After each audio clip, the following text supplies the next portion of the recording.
It's cold out here. These Midwestern winters are no fun. I want to go back to the Dominican Republic. Okay.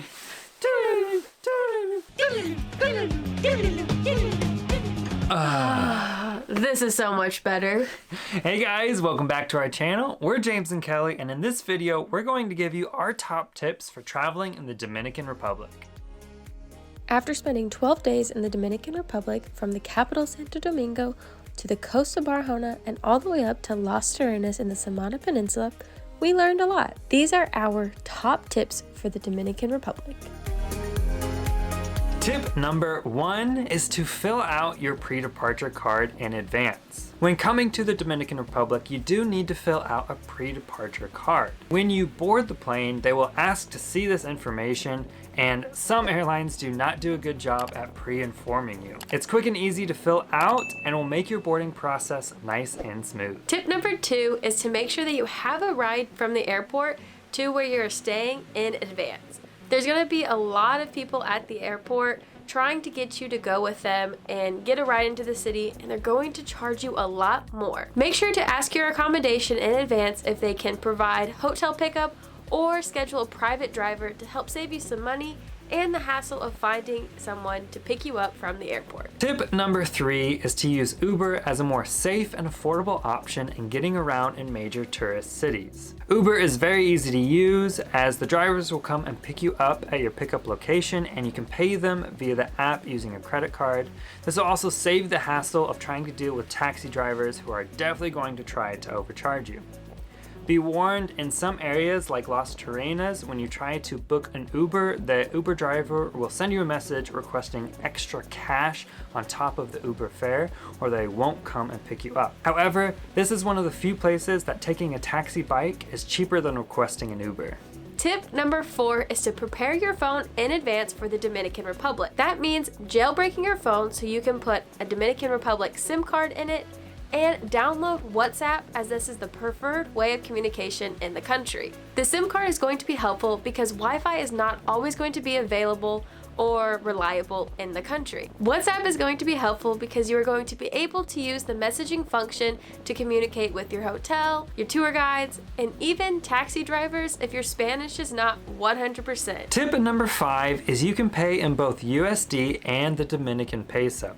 However, it is always suggested you pay in pesos because people charging in USD often overcharge you. Don't forget, you can always haggle prices in the Dominican Republic. If a price seems too expensive, it probably is, and you should negotiate for a better price. In our experience in Las Terrenas, we went out to rent a motorcycle, and the first place we went to said it was $50 a day, which we thought was way too expensive. So we decided to walk down the road to the next place, which said it was $20 a day. So you should always trust your gut, and if something seems too expensive, you should try to negotiate for a lower price or move on to the next person. Tip number 6 is to know that the Dominican Republic is not your backpacker budget-friendly island. Because you are on an island, you are going to be paying island prices, so things are going to be a lot more expensive than you probably might think.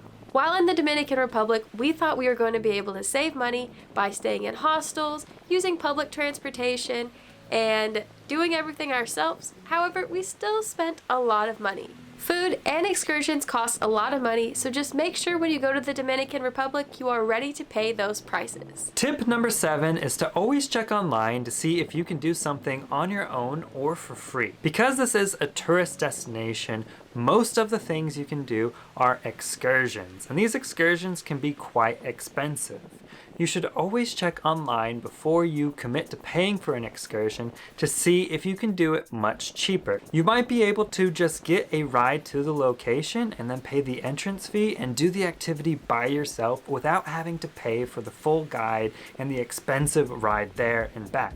This can help you save a lot of money and keep your vacation a lot more budget friendly. Tip number 8 is to make sure that you pack sunscreen and mosquito repellent. The sunscreen is going to come in handy because you're going to be spending many days at the beach and the sun is brutal. Make sure to bring mosquito repellent because the mosquitoes are everywhere and you're going to be needing to wear the mosquito repellent at all times. You can also bring some anti-itch cream, so if you do get bit by mosquitoes, you have something to relieve that itch. Mosquitoes are terrible, and I have not been able to see any, so I don't know how I'm getting bit profusely. But I have so many bug bites on the backs of my legs. Like, look at all those. And luckily we have Tiger Balm from Cambodia. Tip number 9 is to make sure you pack water shoes. Tons of the activities that you do in the Dominican Republic require water shoes. Whether you're hiking through rivers or waterfalls, or you're swimming in the ocean that's really rocky, you need something to protect your feet. If you want to see the water shoes that we brought, check out the description below. Tip number 10 is to know that tipping is not a big custom in the Dominican Republic. We had a hard time trying to figure out if tipping was required or not when we went out to restaurants. It always seemed that someone was looking for us to leave a tip, but it was not required for us to do so. Most tourist places already include a service fee or a tip fee in the bill, so you do not have to leave a tip unless you want to. Tip number 11 is to be prepared for scams. Because the Dominican Republic is so touristy, a lot of people are going to view visitors as a way of gaining extra income, and unfortunately they do this through scams. A common scam is when someone comes up to you and gives you a little bit of information and then tries to be your guide throughout the rest of the activity and then request payment at the end. Because of this, our advice is to say no to anyone coming up to you offering unsolicited help, and to only go with people that you sought out and negotiated a price with. However, you might not always be able to protect yourself from being scammed, and unfortunately, we got scammed while in the Dominican Republic. And if you want to check that out, click the link above to watch our video. And our final tip, tip number 12, is to not only look at your all-inclusive resorts, hotels, and hostels. You can also look for Airbnbs. Airbnbs are going to help you save money because you're not going to have to always go out to those expensive tourist restaurants.